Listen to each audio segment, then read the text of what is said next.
And now the other major headline this Friday night, the deadly coronavirus soaring in numbers tonight, a new case here in the U.S. The CDC now confirming a second case, a woman in Chicago. In fact, 63 patients are now being tested here in the U.S. for possible symptoms across 22 states. And alarming new video tonight from China showing patients crowded into the Wuhan Red Cross Hospital. The staff in hazmat suits. Tonight, China reporting dozens of deaths, more than 900 people infected worldwide. And tonight, China has ordered a new hospital be built in just 10 days. It starts with a fever, seemingly routine, aches, cough, shortness of breath, or difficulty breathing, and it ends in death. A newly identified coronavirus has been spreading in China and now has reached several other countries. Health officials are working on all fronts to learn more about the virus in order to stop the spread.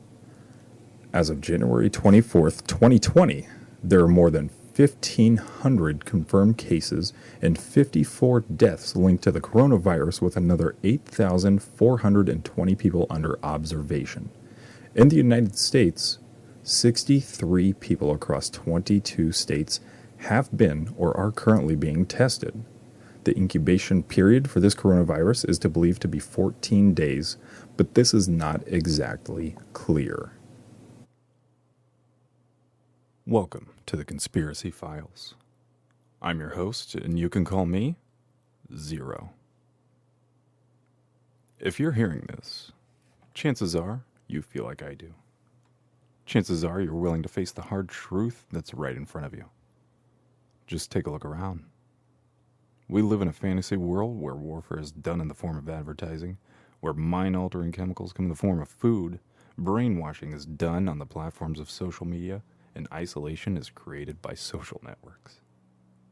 We live in a kingdom of bullshit, and I'm here to open up your eyes. Let go of what little control you think you have, and join me every Friday for a new dose of truth. Because power belongs to those who take it. So guys, what this really sounds like is we're on a borderline global pandemic here with this coronavirus. Me personally, I had never heard of it up until about January 20th. I kept an eye on it for a little bit thinking, oh shit, this was going to be a bad thing. And it ended up I was right. This is a really, really bad thing. We're going to get into some facts with this. We're going to explore the conspiracy behind it. And we're going to look at some other things that just seem a little off. And it's my goal to never influence you guys with my own opinions and my own personal thoughts. It's going to be my contention with this podcast to give you the facts, give you the conspiracy theory behind it, and kind of mold the two together so there's a completely neutral position that I take with each podcast. I'm going to start doing some mini-sodes too, and I'll talk more about that at the end of the podcast. But let's really get down to what the coronavirus is and what it's all about. So, what exactly is a coronavirus? Coronaviruses are a type of common virus that cause infection to your nose, sinuses, or upper throat. Most of these coronaviruses are not dangerous. They were first identified in the 1960s, and they get their name from their crown-like shape, but we do not know where they come from. Sometimes a coronavirus can infect both animals and humans. Much speculation on where this particular strain originated from is unclear, but from my research, every major and minor professional looking into the spread agree that it did not come from bat soup. Rather, this was transmitted through snakes. But this is still not 100% clear. Most coronaviruses spread the same way other cold-causing viruses do, through infected people coughing and sneezing, touching hands or faces, or touching infected objects like doorknobs, utensils, shaking hands, or any other things you would do as a human in your day-by-day. Almost everyone gets a coronavirus infection at least once in their life, typically, though, as a child. In the United States, coronaviruses are more common in the fall and winter, but anyone can catch the infection at any time. These viruses also cause illnesses ranging from a common cold to MERS and SARS. So where did it come from? Coronaviruses originate in animals like camels and bats and are not usually transmittable to humans. But occasionally a coronavirus will mutate, causing it to pass from animal to human, then from human to human. This is similar to what happened with SARS in the early 2000s. Currently, China's National Health Commission have confirmed that 15 healthcare workers have become infected. The first known cases came in December of 2019, and they were traced back to a particular animal market in Wuhan, where it's believed that this particular strain came from contact with live animals that were already infected. The market that it came from is now closed. Wuhan is a major logistics and transportation hub about 500 miles west of Shanghai, and it's home to more than 11 million people. That is crazy. That is such a big town. It's such a big city. And there are so many people there. And in total, we're going to get into that, but it's huge. So where is the virus actually spread? As of right now, infections have been confirmed in Australia, France, South Korea, Japan, Nepal, Thailand, Singapore, Vietnam, Taiwan, and the United States. And I believe, also as an update, there are a couple confirmed cases in Canada. Authorities have also enforced a lockdown across China, which affects more than 35 million people. That's 10% of the entire United States at this point in time. At this time, Chinese hospitals are overcrowded, their doctors are stressed, and supplies are dwindling. As of January 25th, 2020, the CDC is working to evacuate all U.S. citizens from Wuhan. This flight that we're talking about seats 230 people and includes diplomats from the U.S. consulate in Wuhan, as well as Americans and their families. The flight will have medical personnel aboard to treat anyone with the virus to make sure it's contained. It's unknown where the plane will be flying to. Additionally, 1,000 American citizens are believed to be in Wuhan at this time. The U.S. State Department has also raised a level 4 travel advisory, and this means don't go anywhere. Don't go to the gas station. Don't step outside. Don't travel anywhere. And they're warning that, quote, the U.S. government has limited ability to provide emergency services to U.S. citizens in Hubei province, which Wuhan is the provincial capital, unquote. So what we've got here, man, is we've got this virus that's spreading rapidly. We've seen several cases pop up, and the incubation period that they believe is around 14 days. This is a bad mixture of things. When you have a virus that is similar to coronavirus like MERS and SARS, and it's around a lot of people all the time 24/7 in these overcrowded cities, you're going to see this thing being transmitted left and right, minute after minute, day after day, and it's just going to spread so far because there are so many people, and in that amount of time, it has the ability to incubate in your body and spread around to everybody. It's so crazy how packed these cities are all the time, and these people are eating all the same foods, these people are shaking hands with each other, these people are coming into contact with everything at markets. If it comes down to textiles or food or anything, almost everything in these overcrowded towns are just shared, so this virus is able to just go almost at free will. And so this is a really, really big thing. It's a really important thing. And this is a very dangerous thing. People have been dying. People are dying. People are contracting this thing. And now it's spread literally all over the world. In all the major countries of the world, we're not escaping this thing right now. And despite any conspiracies around this, the fact is you guys need to take care of yourselves. You guys need to be careful where you're going and what you're doing. And obviously don't fly to China. But let's get down to the conspiracy stuff, because this is what I like. I spent 2 straight days worth of time researching all of this for you guys to gather everything that we have up to date. And here's where the freaky thing starts. And I'm going to get into this. I'm just going to read it out. Wuhan houses almost 11 million people, but also houses the Wuhan National Biosafety Laboratory. The lab was set up in 2018 to carry out research into dangerous pathogens like SARS and Ebola. Fingers have been pointed strongly at Nature magazine report from 2018, which cited a U.S. expert saying that a virus could potentially escape from the lab. Strong belief is rising in the idea that since this is a maximum security biomedical research lab, that the coronavirus was released either through accident or purposeful testing of a biological weapon. And these are our experts theorizing on how this happened. Either it got out by accident or somebody let it out. This seems to be the only two conclusions. Scary. That is absolutely scary to me, especially in a maximum security lab where everything is heavily reviewed, heavily observed, and heavily protected. This thing still got out?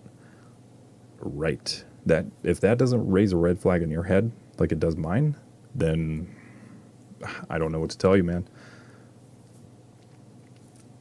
Oddly enough, though, you can find a July 23rd, 2015 patent from the Pirbright Institute about this. This patent was granted in 2018, which is coincidentally when the research center in Wuhan was operating. But the patent claims to only be for the avian type of the coronavirus. How coincidental. But for those of you listening, I've been able to locate a direct source in Wuhan, a sort of whistleblower, if you will, about the truth of this virus. A woman, I'm not going to use her name, who is a medic right in the center of all this, right at ground zero, has made some really substantial claims. A WhatsApp phone call had taken place. The call was recorded and leaked. And since it's in Mandarin, it's been translated for you guys, and I'm going to read this entire conversation for you. This is the most important part of this episode. If you're drifting in and out, make sure that you get to a spot where you can listen to this. Her words were given while she was crying, and she was frantic, but they are directly translated as this. Quote, "I have been working all day long. Now I am off duty. I took off around 4 p.m. I've been crying my eyes out. Indeed, the infection is much more horrible than what is reported on TV. There are so many cases. Doctors have estimated about 100,000 infected. We have more than 10 doctors here, and each doctor has treated more than 100 infected people in just one day. Many of them will not make it. No hospital beds. Their relatives complained and insisted on being treated in our hospital, as they quoted the government's promise that the hospital should treat those infected with the coronavirus. However, the government didn't support us with medical supplies. We don't have enough resources to hospitalize patients. It won't work if the situation worsens like this. We've been slammed all day long, and we are all breaking down. We cannot take it anymore. The patients were begging us desperately, but we couldn't do anything. They are dying right in front of our eyes. Therefore, please take every measure to protect yourselves at home. Don't ever trust the government.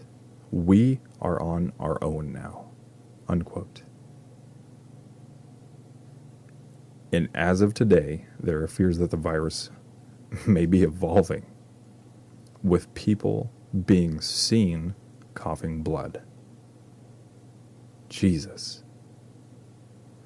So what this means, guys, is, as usual, the Chinese government straight up fucking lied to everybody about this thing. It is way worse than what anybody has told you. You can take it from me. The research is there. The answers are out there. The media sources that I checked, the major ones in the United States, have not spoken about this phone call at all. It exists. I listened to it. I saw the messages. It is there. It is real. Not a single news source is talking about it. Most of the news sources in my research that I was able to find will tell you that there's a couple in Chicago that are under observation. There's a couple confirmed cases in Chicago. There's a couple confirmed cases in Washington. Not fucking true.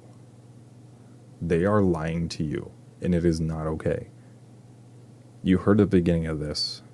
22 states out of 50 in the United States have confirmed cases. Confirmed. Not to mention the ones under observation. These are confirmed. 60 people have died. 22 states out of 50 confirmed. And it's scary, man. It is scary. At this moment, officials have fast-tracked the construction in Wuhan of a 1,000-bed hospital as a necessary precaution in order to take the load off of the other medical facilities. I'm sure some of you have looked into this and you've seen a bunch of cranes all parked in one spot, and it looks like they're spinning around, digging, smoothing out the dirt, whatever. The project is supposed to take 1 week, and that to me is both concerning and telling about the above. If this thing, like the Chinese government says, isn't as bad as what you should make it out to be, why are we rush jobbing a 1,000-bed hospital and trying to get it built in a week? First off, impossible. Impossible. You're not going to be able to build a 1,000-bed hospital in 1 week. Concrete, mortar, windows, rebar, everything that you need, supplies, electrical, it's not happening, dude. It is not happening. A month? Let's try a month. Maybe we'll get halfway there. It's not going to be built in time. And I'll tell you my personal belief on this is I think this is not a 1,000-bed hospital. I think this is a 1,000 grave site. I think that they're not going to have anywhere to put these bodies. If it is true that 100,000 people are infected and are going to die, let's assume that they are.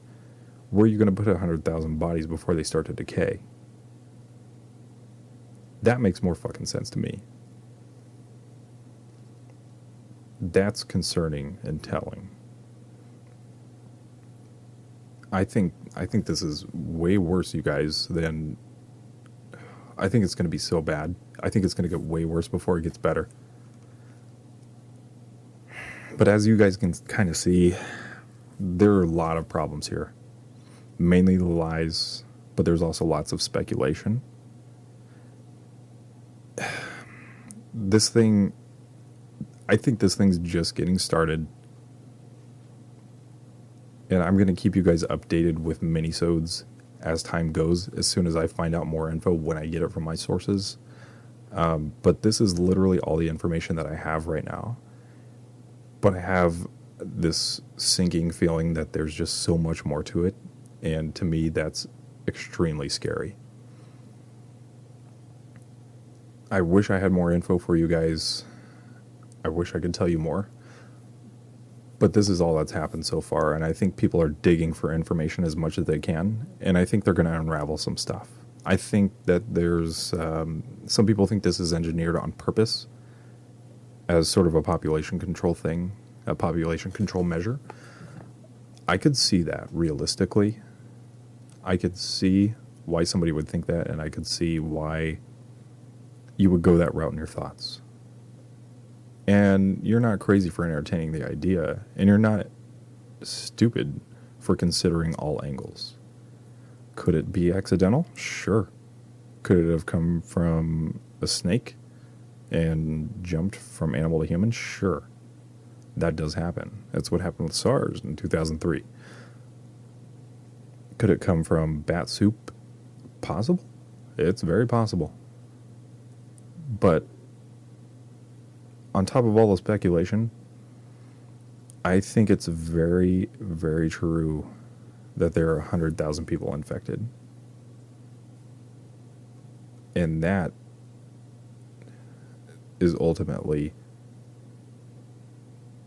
that's where the WHO should have stepped in, the World Health Organization, and called this thing a global pandemic. They should have labeled this an emergency at the first conference that they held, when they sat there and said, oh, we don't need to worry, we got this under control, we got people contained. Well, that might be true, but what I see is you've got people contained, and you've got the doctors who are containing these people infected as well. And now we have 2 weeks of time in a span where we have to go back and we have to trace who all these people came into contact with, where they went, when they went there, who was there at that time, who they talked to. There's so much backtracking we have to do to make sure that this thing doesn't spread and it's contained and quarantined. Because if it truly is mutating, that means the incubation time will lessen from probably 14 days to 7. It would make no sense for a virus to exist just to kill itself off. It would make much more sense for a virus like this to mutate, become stronger in the body, learn how to jump faster, become stronger, and learn how to kill off a host, although it would make no sense for it to kill off a host because then it wouldn't exist either. But maybe that's just what it's designed to do. If the 2015 patent is truly what it is, and they're saying that it jumped from animal to human, who's to say that somebody didn't eat a bird and get the avian strain of it? There's nothing in my research where any specialist claims that they know exactly what happened, because they have no idea. They don't even know how it was transmitted, and they don't even know how somebody got it. They just assume, because that's just usually how it happens on a timeline. But they don't know. They have no freaking idea, guys. Everybody's hands are all up in the air. They're kind of shaking their heads and scratching their heads and saying, if I had to speculate, this is probably what happened. They don't fucking know. And it's their job to keep the community calm, because we know what happens when people freak out. They do some dangerous things, and they do some stupid things. They start looting, they start setting things on fire, they start to destroy themselves, and things start to implode. So it would be my imagination that if they truly did have 100,000 people infected, in order to keep the masses calm, you want to hide the 100,000 to save 35 million people. Because all of those people are going to freak out, and they're going to say, I'm going to go steal everything I can because I'm going to be locked in my house for who knows how long. I have to protect myself. I have to make sure my family's safe. I have to make sure that we eat. I have to make sure we're clothed. And I have to make sure that we don't get sick. And I'm going to protect my family any way I can. Do I see it going that route? I'm not going to lie. Unfortunately, I do. I see it getting to a point where it's going to get real bad. I believe it's going to get really bad, and I think that you guys really need to take care of yourselves. The best thing that you can do for yourself: stay clean, wash your hands, don't touch dirty shit, and if you do, wash your hands. Common sense stuff keeps all kinds of viruses from spreading. This is probably the best way to do it. And if it gets bad enough, everybody's going to be walking around with face masks on. Don't let anybody cough on you. I couldn't imagine if this thing became a global pandemic, what would happen if somebody got coughed on. Oh my God. Somebody's going to get stabbed or shot. You cough on me, I'll kill you, man. Just think about everything that would happen and the downward spiral in a matter of, 72 days, 72 hours. All the things that would transpire in that 72 hours to go from, this is a problem, to shit hitting the fan immediately. But I felt like this episode specifically was more important than covering MK Ultra. I know I told you guys that I was going to start to cover MK Ultra. There's a lot of research in there. It's going to be definitely a 2-parter, maybe a 3. But I felt like I had to get this out to as many people as I could, as fast as I could. And hopefully that you guys have heard this now. Hopefully you'll take your own precautions and start to look into this a little more, because something's up with this. And some people have been lied to. And like I keep saying, and I'm going to keep saying it, I think this is really bad, and I think it's going to get really bad. And if you guys aren't doing your research, you absolutely should. As soon as I get more info on this thing and what's going on with coronavirus, I'm going to get it to you guys as soon as I can. You'll be able to find updates on my Twitter at the Con Files. And I've also made a Facebook page, The Conspiracy Files. You can look it up. Same logo and everything that you're used to. Go like the page. Go check it out. I drop stuff in there all the time. I'm looking for page contributors. So anybody who thinks that they want to take the reins there, let's talk some business. I'm going to start talking about growing the community with the podcast, because this thing is actually growing pretty freaking quick. And I'm going to have to make some moves to protect myself. For one, I will never commit suicide. I do not feel like I want to harm myself, and I do not want to kill myself. I do not feel that life is futile and impossible. I don't have feelings of wanting to hurt myself, and I do not want to run away or disappear from my family or my friends or loved ones. I'm just throwing that out there. No reason. So I built a Facebook page to build a community around the podcast. We've got the podcast, and I built the community as a backup in case the podcast gets shut down, because we're going to get into some really deep, heavy stuff. I found so much stuff tonight, actually, as a matter of fact, that I want to start doing minisodes for. If you guys want a Patreon, I will build it for you. Just let me know. But right now, you can contact me specifically through the Facebook page, The Conspiracy Files, through Twitter, again, at The Con Files. I've started a YouTube channel. Please go sub to it. I appreciate it. It's The Conspiracy Files. Pretty easy to find. And you can hit up the email at conspiracyfilesmail@gmail.com. Let me know what you guys need. Let me know what you want me to build. I'll put it together for you. I'm more than happy to. Like I said, this podcast is growing a lot faster than I thought it would immediately. I think we'll get to a point eventually and hit a plateau. But the more people who are active on things and the more people who bring in donations, I can't thank you enough for that. First off, thank you guys so much for everything that you do. You can donate to keep this podcast alive and keep the community growing. Because obviously the more money that comes in, the more I can do with it. The hopeful goal is to finish the website, first of all, because it'll be an own domain. They can try to take it down or whatever, but I own it. It's my own IP. But that's the first goal.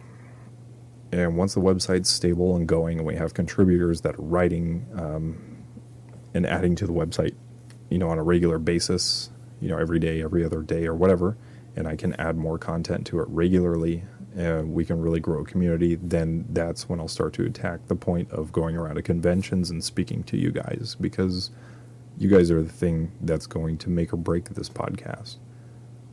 I can throw out all the information for you. I can make it as entertaining as I ever could and tell all the stupid jokes that I could always tell.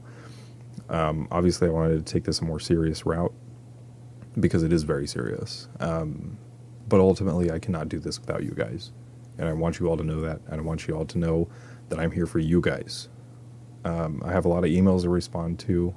I've gotten some really, really good information back on the mystery drones from Colorado. I got some military intel from that, actually, and I'm going to talk about that. And I've gotten a lot of activity on the Facebook page and you guys reaching out, throwing out your ideas. So I'm going to have a lot of work ahead of me. I wanted to keep this right at about a half an hour, which is great. That's right where I'm at. So I'm going to cut it off here and tell you guys thank you. Thank you for listening. Thank you for everything that you're doing. Let's get this podcast growing, man. The best thing that you can do right now is to leave a 5-star review on iTunes or review it wherever you get your podcast from. I appreciate it, guys. Again, I'm Zero with the Conspiracy Files. I'm out.